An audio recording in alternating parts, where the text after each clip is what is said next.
अब हम डैमिंग का साइकिल है क्वालिटी बायोलॉजी। अच्छा, अब वो डैमिंग साइकिल जो जब हम डिस्कस करेंगे तो उसमें हमें कुछ चीजों को देखना होगा। अब ये साइकिल टूल है कंटिन्यूअस इंप्रूवमेंट का, ये आपने पहले पढ़ा होगा, जिसे हम पीडीसीए भी कहते हैं, मसलन plan do check act. Plan do check act का क्या मतलब है कि मसलन ये इसी क्या कहते हैं कि तरतीब से या इसी आर्डर से चलेगा कि आप सबसे पहले कुछ चीजों को प्लान करेंगे, identify an opportunity and plan for change. Change mean development. ऐसी चेंज का कोई फायदा नहीं है कि जिससे कोई इंप्रूवमेंट ना आए, जिससे कोई डेवलपमेंट ना आए। Do implement the change on A small scale. मसलन आप क्या करेंगे, एक छोटे स्केल पर इम्प्लीमेंट करेंगे, आप उसे चेक करने के लिए, उसको जज करने के लिए। Check use data and facts to analyse the result of the change. वो जो आपने उसको किसी छोटे पैमाने पे इम्प्लीमेंट किया होगा, आपने उसका डाटा चेक करना है और रिजल्ट देखने हैं, क्या वो आपको वही मतलूबा रिजल्ट प्रोवाइड कर रही है जिसका आपने सोचा था। अगर कर रही है तो फिर आप उसको फिर उसको आप क्या करेंगे, उसको इम्प्लीमेंट कर देंगे। नहीं तो फिर आप क्या करेंगे, इसको प्लान डू चेक एक्ट को आप दोबारा ले जाएंगे। ये आपने कंटिन्यूसली इस साइकिल को, इसके पहिए को क्या करना है, व्हील को क्या करना है, घुमाते रहना है, यानी कंटिन्यूसली ये काम आपने करना है। अब डैमन साइकिल, हाँ, अगर हम इसको प्रोडक्शन के साथ जोड़ें, कंज्यूमर नीड के साथ जोड़ें, तो हम इसको मसलन किस तरह इसकी एग्जांपल्स हम ले सकेंगे।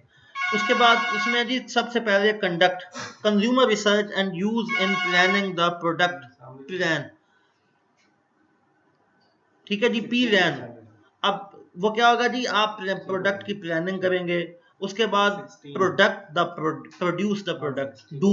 आप क्या करेंगे, यहाँ पर सबसे पहले आपने प्लान किया, फिर यहाँ पर आकर आपने वो काम किया, चीज को बनाया, प्रोड्यूस किया।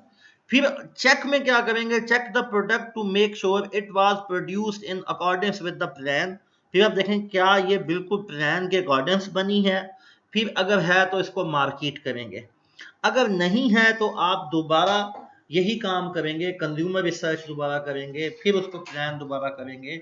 लेकिन याद रखें, ये क्या कहते हैं कि ये सारे स्टेप जो हैं, ये आपको सिर्फ यही क्या कहते हैं कि वो बताएंगे कि किस तरह आपने किसी एक्टिविटी को टोटल क्वालिटी मैनेजमेंट की फिलॉसफी पे रहते हुए इम्प्लीमेंट करना है या अडॉप्ट करना है। हम इसे डैमिंग साइकिल के नाम पे जानते हैं। अब कंटिन्यूअस और कंटिन्यूअल, पहले हम कंटिन्यूअस और कंटिन्यूअल को समझ लेते हैं। कंटिन्यूअस इंप्रूवमेंट और यहाँ अक्सर स्टूडेंट जो हैं वो दोनों का सेम मीनिंग लेते हैं, लेकिन ये याद रखें कि ये दोनों सेम नहीं है। कंटिन्यूअस का मतलब है कि एक कंटिन्यूअस मसलन मुसलसल किसी चीज में चेंज आता जाना, या मुसलसल किसी चीज को बगैर किसी स्टॉप के किसी चीज को परफॉर्म करना, उसमें चेंज लाना, उसको खत्म करना या कुछ भी करना, वो हमारे लिए कंटिन्यूअस कहलाता है।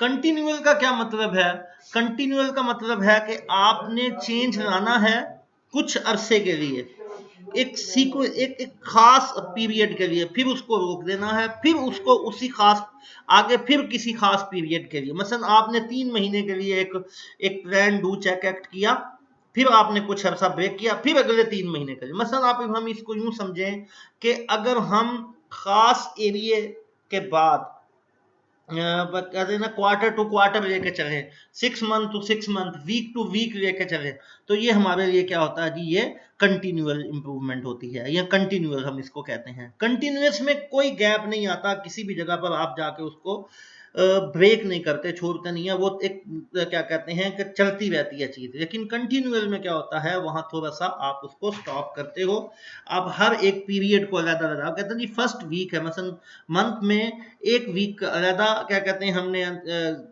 देखने हैं रिजल्ट, अगले वीक के अलग रिजल्ट देखने, उससे अगले वीक के हमने अलग रिजल्ट देखने हैं, यानी आप कोई ना कोई सीक्वेंस जो है वो उसमें बना देते हैं। अब डैमन 7 डेडली डिजीजेस क्या हैं। डैमन कहता है जी ये 7 जो है ना बीमारियां हैं, यूं समझे, ये नहीं होनी चाहिए। अगर ये होंगी तो आपकी ऑर्गेनाइजेशन में क्वालिटी का जो काम है या क्वालिटी के जो सर्कल्स हैं वो नहीं चल सकेंगे। सबसे पहले जी lack of consistency of purpose. आपका की पर्पस की आपका कोई एक गोल ही नहीं है, आपकी कोई एक टीम ही नहीं है, आप किसी एक पॉइंट पे ही नहीं इकट्ठे हो रहे, तो ये नहीं होगा। Emphasis on short term profits, कभी भी शॉर्ट टर्म प्रॉफिट पे नहीं जाएंगे।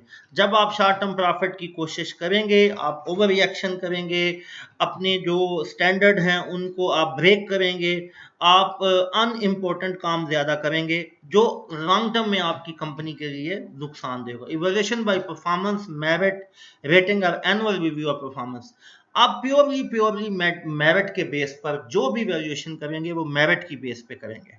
मोबिलिटी मैनेजमेंट जो है वो ज्यादा नहीं होनी चाहिए, टर्नओवर नहीं ज्यादा होना चाहिए। मसलन आप एक एम्प्लॉई पे बहुत ज्यादा इन्वेस्ट कर रहे हैं, उसको ट्रेनिंग दे रहे हैं, पता लगे 6 महीने के बाद वो छोड़ के चला गया है, ऐसा नहीं होना चाहिए। आपकी ऑर्गेनाइजेशन में जो बंदा एक दफा आए वो यही समझे कि हाँ यहाँ पर मेरी ग्रोथ है, यहाँ पर क्या कहते हैं मेरा फ्यूचर है, यहाँ पे मैं बहुत अच्छा क्या कहते हैं काम कर सकता हूँ, और यहाँ मेरा कैरियर जो है वो बहुत अच्छा चलेगा जी। Running a company on a visible figure alone, मसलन आपने विजिबल फिगर्स पे वो कैलकुलेशंस, वो नंबर, वो चीज़ें आपके पास होनी चाहिए ताकि आप दूसरों को भी बता सकें कि देखें जी ये चीज़ें थी, इतनी इन्वेस्टमेंट थी, इतना प्रॉफिट हुआ, इतनी हमने ये की, इतने हमारे लॉस कम हुए, इतनी कास्ट कटिंग की, ये सारी चीज़ें आपके पास होनी चाहिए। एक्सेसिव मेडिकल कॉस्ट, आप अपने एम्प्लॉइज की जो सेहत है उसके बारे में, उनकी जो क्वालिटी ऑफ लाइफ है उसके बारे में आप बहुत ज़्यादा संजीदा रहें। मसलन आपके पास जो लोग काम कर रहे हैं, अक्सर कंपनीज कहती हैं कि जी हम तमाम परेशानियां आप हमारे एम्प्लॉई की जो पैसों से रिलेटेड हैं, जो सेहत से रिलेटेड हैं, वो हमारी हैं, और सिर्फ वो अपना आप हमें दे ताकि हमारे लिए वो काम कर सके। Excessive cost of warranty, fuel, dryers who work for contingency fees, मसलन आप इससे क्या कर सकेंगे, इससे आप जो इन इन चीज़ों से बच जाएंगे। वो जो लायर्स हैं, जो ये लोग हैं, मसलन वो ये दो तरह का मसलन काम होगा।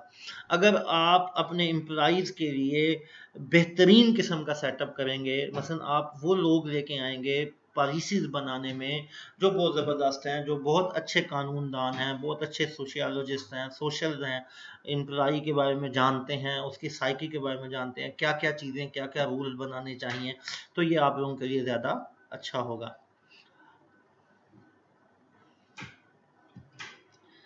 उसके बाद जॉन्स की कंट्रीब्यूशंस हैं जी। जोरान की contribution step by step progress है, 10 स्टेप्स ऑफ क्वालिटी इंप्रूवमेंट और टिपोलॉजी, ये हम फिर नेक्स्ट जो हमारा लेक्चर होगा उसमें हम इसको क्या करेंगे जी, डिस्कस करेंगे।